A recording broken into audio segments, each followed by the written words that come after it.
The morning air was crisp, carrying the scent of pine and lake water as Karen, ever audacious, escalated her antics yet again.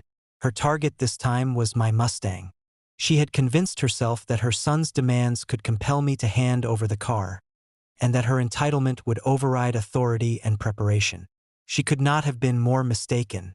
What she didn't realize was that I was the police chief in the county.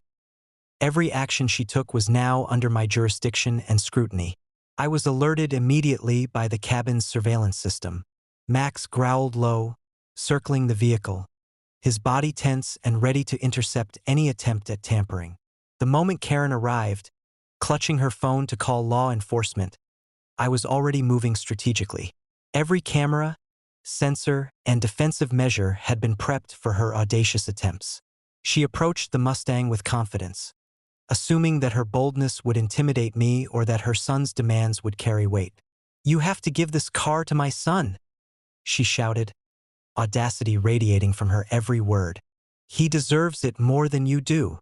I stepped forward, calm but authoritative. "Step back," I commanded. "This is private property. Your son has no claim to this vehicle. Any attempt to remove it or interfere with it will be met with legal enforcement." Karen's audacity collided immediately with reality.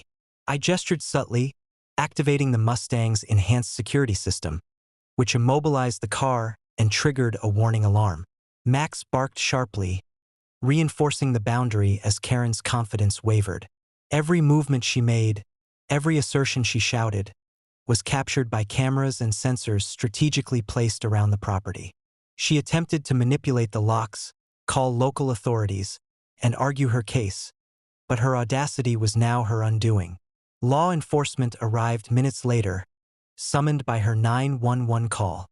Upon reviewing the surveillance footage and security logs, the officers quickly realized that Karen's claims were baseless. She had trespassed, attempted to assert authority without legal grounding, and interfered with private property. Her audacity had placed her directly in violation of the law. Karen's face turned crimson as her plan unraveled. Her threats and attempts to coerce compliance were completely neutralized. She had walked into a situation where preparation, authority, and legal foresight completely controlled the outcome.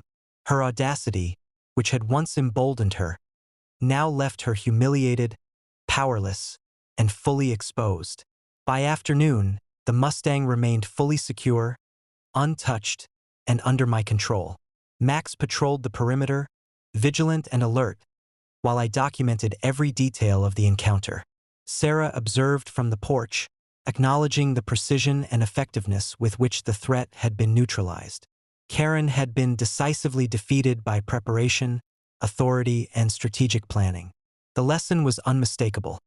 Entitlement and audacity cannot succeed against preparation, law, and authority.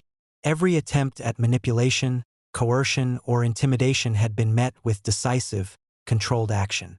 Karen's reckless boldness had failed spectacularly, leaving her exposed to potential legal consequences and humiliation. As the sun set over the lake, reflecting fiery gold and crimson across the water, the Mustang, the property, and the family's sanctuary remained serene, untouchable, and victorious. Every precaution, every boundary, and every contingency had worked exactly as intended. Karen's audacity had collided with authority and preparation, and been utterly neutralized. The lake cabin, the Mustang, and the family's sanctuary stood as a permanent testament. Boldness without preparation, law, and foresight will always meet consequences. Karen's entitlement had failed, and the property, family, and peace remained fully intact and untouchable.